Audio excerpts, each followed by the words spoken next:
Hey, what's up, everybody? Welcome to episode 43 of this vlog series, getting back into the weekly rhythm of sharing some thoughts, updating you guys with life stuff and local politics and any other random assortment of topics that come up. So, welcome back in, and thanks for those of you who have tuned in and subscribe. I appreciate each and every one of you. Just gonna do a little bit of an update, a couple things on the personal side, and then a little thing on the local politics side. So, for starters, I'd say the primary item on the agenda for me is a job hunt. So like I've mentioned in the last couple of videos, we decided to close down our business, which has been a bit of a roller coaster of a series of events. Um,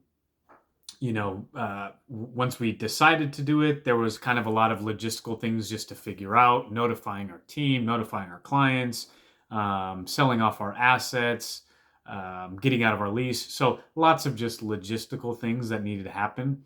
And in the midst of all of that, in real time, I was also trying to look ahead, look around the corner to start to identify, hey, what are the next things that are on the agenda, what's coming around the corner that I'm going to have to take care of.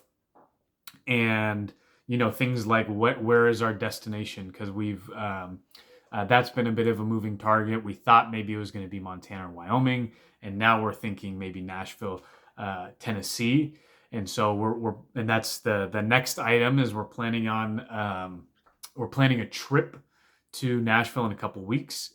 This time is a little different than our Montana visit since I'm already starting to line up work opportunities over there. So I think this trip is going to have a little bit of a different flavor than the previous one.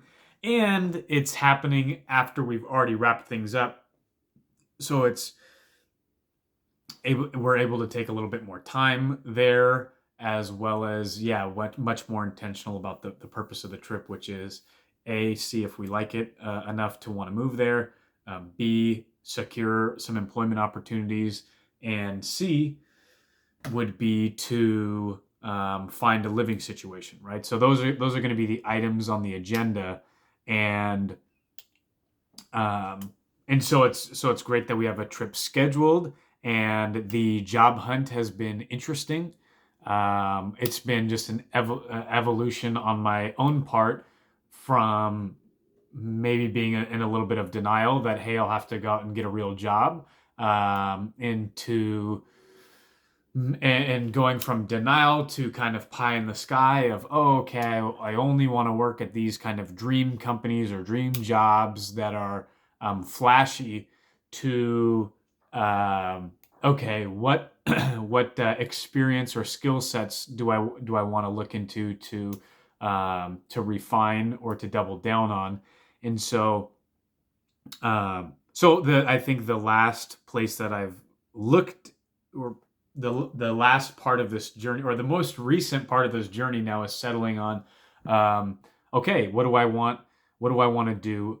And I think I've narrowed the field down from the entire universe to, okay, I like the idea of getting into a sales or business development role, because when we were running our business, while we wore multiple hats. The way I've thought about it is that's the hat that I felt most comfortable wearing. So I think I'd like to double down on that to really get some experience in a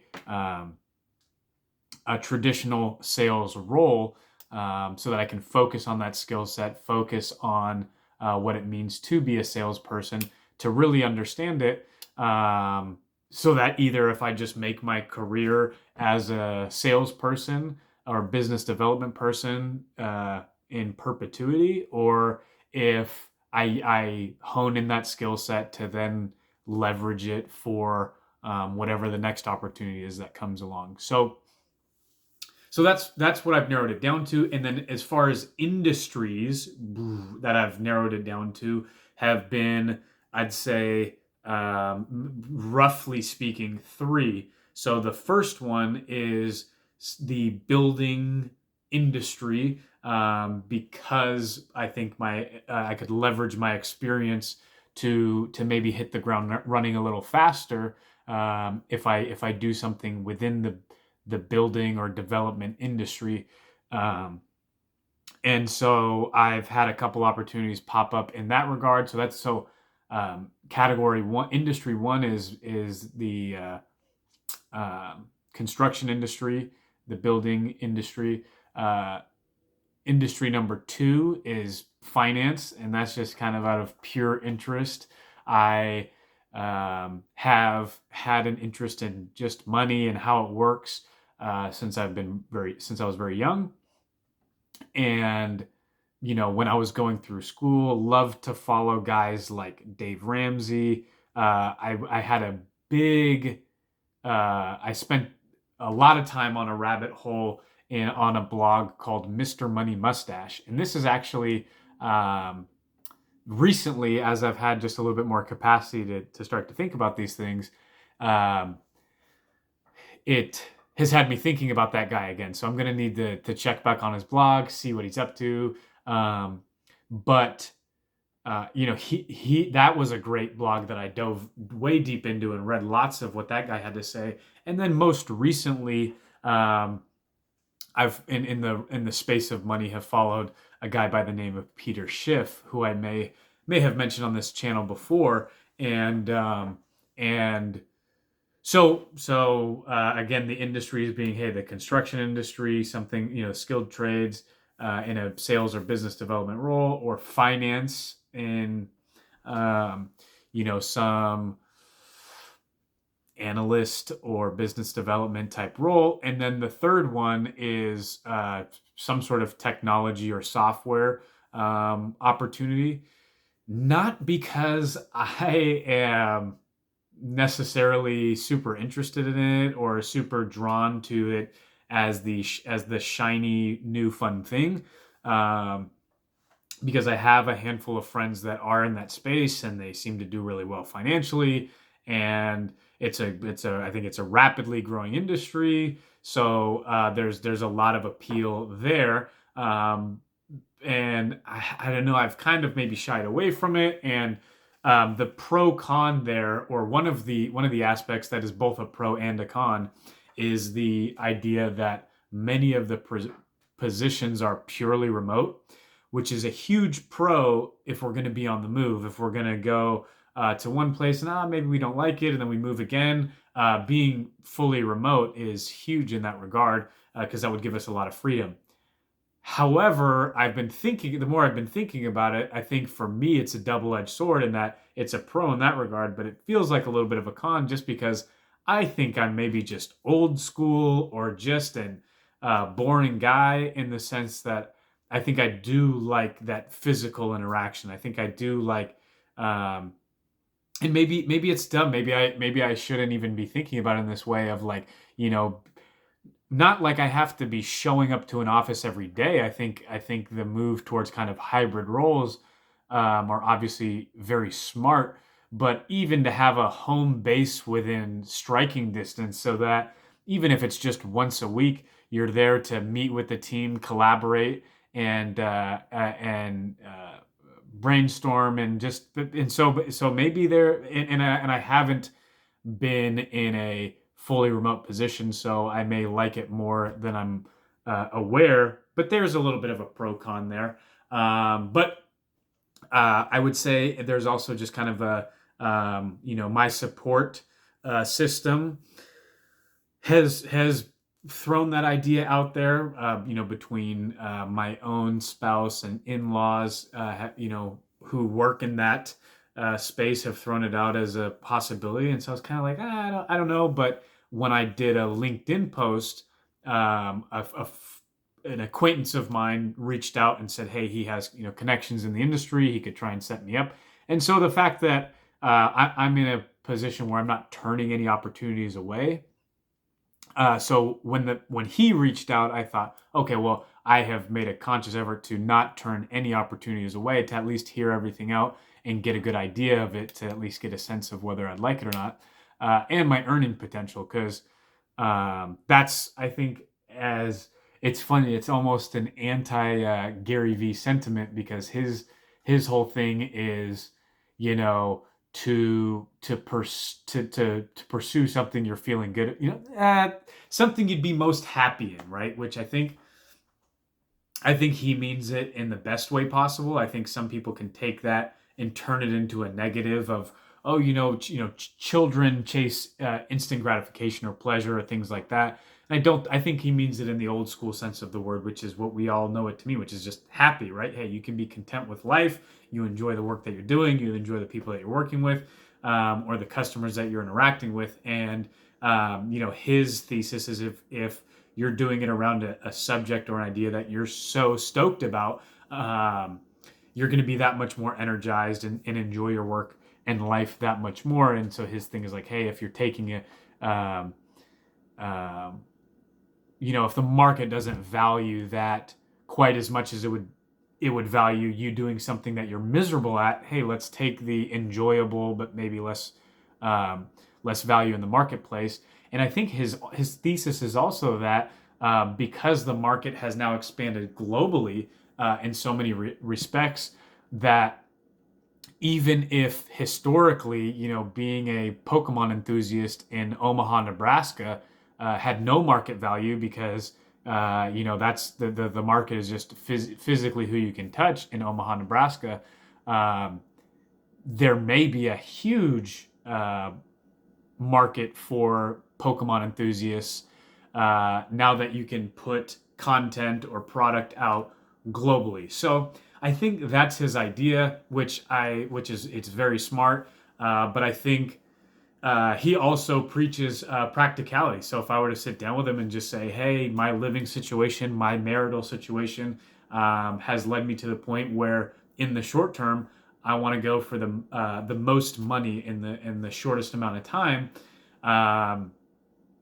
for practical purposes, to pay the bill, to give stability for my household, but not to lose the vision, not to lose the drive to continue to pursue opportunities outside of that, and continue to plant seeds in areas that I'm most interested in. So all that to say, I think it's been nice that I've narrowed down my job hunt to some degree.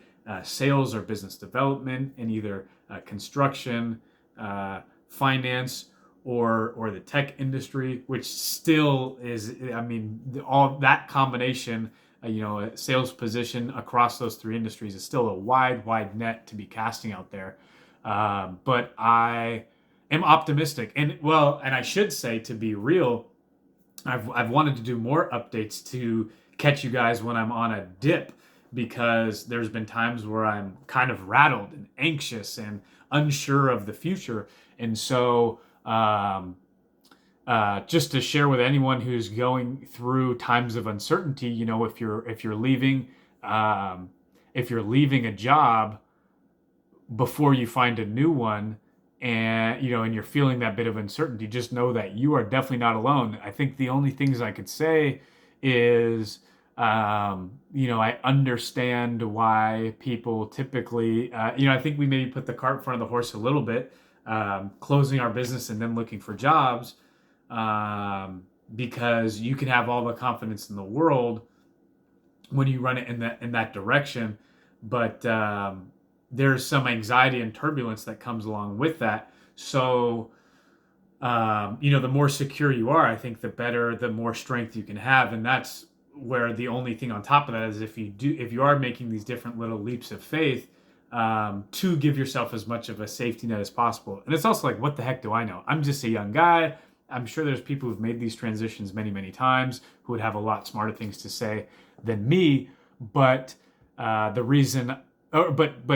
I also can say that through this experience so far, the fact that we did live below our means, we did give ourselves a nice healthy safety net, is most likely helping, because I think we probably wouldn't have made the decision without that, but B, we would be in desperation mode, as opposed to, there's a sense of urgency. I think there's a healthy sense of urgency on my part to find something that's going to check some of those boxes, but So not to sit back on my laurels and just kind of let whatever come to me, but I'm also, not desperate. And when I'm making those calls and I'm having those interviews and Zoom meetings, I'm at least able to retain a little bit of confidence to say that, hey, yeah, we closed it down. I'm in transition, but I'm not desperate. I'm looking to make a good pick. And so it's going to be very interesting. More to come. Got, again, 2 opportunities lined up for when I land already, and hopefully at least maybe a couple more, and then it'll be like the graduation day or whatever it is when high school students or college students, they pick the scenario that they're going to. So maybe I'll have to do that, a little reveal for folks online. And so yeah, I'm just I'm energized. It's been a crazy month, and I'm excited to keep sharing the journey, because I think it's going to get a little bit more interesting. I have been going back to my roots of, in these times of uncertainty, of just of just soaking my mind in these different positive influences, and going back to some of those videos that are on YouTube of listening to what great businessmen have done, and or current, just I went back and listened to another hour-long interview of Jeff Bezos 6 years into Amazon, that I had completely forgotten about, but remembered that was something I listened to before we started our business. And I recently started listening to a few more things by Grant Cardone, who is he's a bit eccentric, but he's effective, and he's the real deal. And so hearing some things that he's had to say has just, I think those, and I'm also, again, I'm reading this Warren Buffett book, which those things help, I think, ground me, in the sense of, overall, if I had to draw things from that, I think it just puts me in the same place I'm at now with the job hunt, which is, in the long haul, having a sense of urgency of, hey, I want to accomplish certain things. I want to build wealth. I want to leave a legacy, but also recognizing that all these different great performers and guys who've experienced success in the marketplace, which is what I'm talking about here, is they all had very different paths, and it was all meandered, and it built off of itself. And that, I think it's easiest to paint them as stereotypes or archetypes when you're just dealing it with it on the surface. But the more you dig into it, and the more you hear about the road, the windy road that they went down, and the bumps along the way, or just that, hey, they hit some fast tracks. They had a fast pass along some of the way, and recognizing, oh, cool, I don't necessarily have that, but I can still get to the destination I want to go. So it's good. So it retains that sense of urgency that, hey, I can't rest on my laurels if I want to build wealth, if I want to be successful in the marketplace.